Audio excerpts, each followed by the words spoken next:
Today I'll be telling you a story out of the Ghost Orchid Ghost and Other Tales from the Swamp by author Doug Ultraman. And storytelling is a dying art form, and so are our Florida swamps. So join me for a spooky tale and a little conservation of Florida's wilderness. The Ghost Orchid Ghost. The Falahatchie Strand is one of Florida's most beautiful swamps. The first thing that strikes you are the royal palms. They tower over cypress, maple, and pop ash trees, giving the swamp an incredible tropical look. Then there are the ferns. Sword ferns can be as tall as a man and cover the forest floor. Walking and wading through this jungle, a person can feel very, very small. Several endangered Florida panthers call Falahatchie home, but the Great Swamp is probably best known for its intricate wild orchids, especially the rare ghost orchid. In order to see the ghost orchid, you have to earn it. It doesn't grow along the roadside. It grows in the wet part of the swamp, and it doesn't bloom in winter when it is cold and biting insects are more tolerable. The ghost orchid blooms in the summer, the hottest part of the year, and a time where mass numbers of mosquitoes feed with favor. Despite the difficulties, orchid enthusiasts arrive from all over the world to glimpse at Falahatchie's famous ghost orchid, and a few come to steal it. For certain people, collecting orchids is more than a hobby, it's an obsession. The indescribable attraction and intoxicating aromas of select orchids have driven collectors mad with greed. The craze peaked in the late 1800s when collectors from England and other countries traveled the world in search of rare specimens, sometimes enduring rugged conditions and hostile people to find them. Millions of orchids were stripped from their native forests. One day in August, I sought to find a blooming ghost orchid in Falahatchie. A ranger described a general area to search after I convinced him I only wanted to photograph it. I support the laws against collecting wild orchids, and if too many people take something this rare from nature, the species will become extinct in the wild. Then the ghost orchid will indeed become a ghost. I questioned my sanity when I began wading in waist-deep water, not knowing if I was stepping on a log or an alligator. I spotted a couple snakes, though luckily no water moccasins. Mosquitoes pestered me constantly, and one of the few dry spots amidst a clump of orange mushrooms, I found the unmistakable tracks of a Florida panther.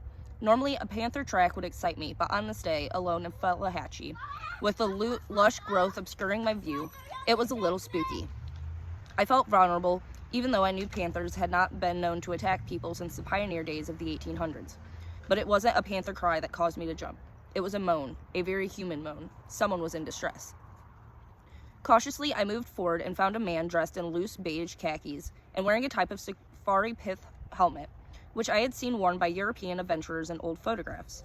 "Why?" he kept repeating. "Why?" He was standing in knee-deep water, leaning against the cypress trunk. His accent was either English or Australian.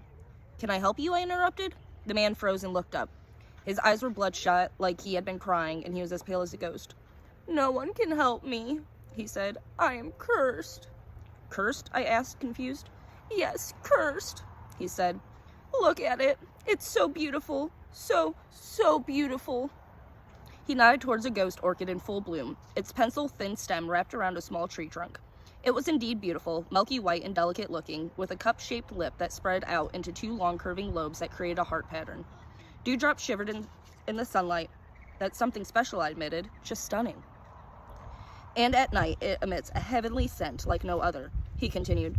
"But I can no longer smell. I am cursed, I tell you, cursed." I gazed into the orchid's center at what appeared to be a face. I couldn't decide if the orchid resembled a dancing fairy or a queen on a throne, the Queen of Falahatchie. Equally amazing was how the ghost orchid blossom appeared to be suspended in the air like an apparition. The plant has no leaves, and it does not grow in soil, only on trees. Its roots obtain everything it needs from the air, and it smells strongest at night in order to attract the giant sphinx moth. Perhaps the only creature can pollinate the orchid's deep center. I pulled out my camera and leaned forward to take a picture. "No!" the mysterious man cried. "It's mine! I must have it!" Before I could stop him, the man lunged towards the orchid, a glint shone in his eye, only I had seen in the people addicted to drugs or alcohol. But when he tried to grab the flower, the orchid simply vanished. He grasped at the air. "Arg!" the man wailed. "Not again! Not again!" And with that, he began to weep. "This has been my curse. I can never have the ghost orchid." I couldn't resist giving a short lecture. "Maybe you should just admire it and not try to possess it," I suggested. He glared at me. "You don't know what it's like. Just to have it. I've been all over the world collecting wild orchids. Nothing stands in my way. I fought headhunters, fierce Indians, rival collectors, lawmen. Nothing has stopped me except this beautiful orchid. Oh, the pain, the pain. He moaned loudly again. I'm cursed, he said. Cursed for all of time by that mad witch doctor in Indonesia, just because I shot his brother. Just then the ghost orchid briefly reappeared as if to torture him further. Oh, it's so beautiful, he said again. So beautiful. I realized then I wasn't talking to a real man, but a ghost. My words couldn't help him, so I left him there. The cursed orchid hunter and his unreachable prize. I didn't even take a photograph. His moans haunt me all the way to my car, and they do occasionally still, in my nightmares. In 1993, 4 men were arrested in southwest Florida's Falahatchie Strand for illegally collecting wild orchids. At the time, their haul was more than 100 rare orchids, including 3 ghost orchids, which was worth more than $3,000 on the black market. While most people recognize the importance of protecting wild orchids today, these beautiful plants become extinct in the wild.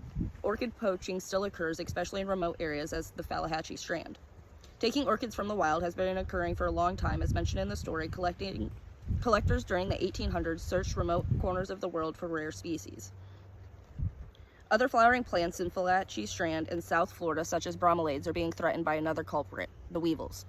Believed to be accidentally introduced to Florida through Mexican bromeliad shipments in the late 1980s, the weevils already ravaged bromeliads in Myakaka River State Park, Highlands Hammock State Park, and Savannah's Preserve State Park. The weevils were first documented infesting bromeliads in 2002. Hope may lie in a careful introduction of fly larvae from Mexico that feed on the weevil larvae.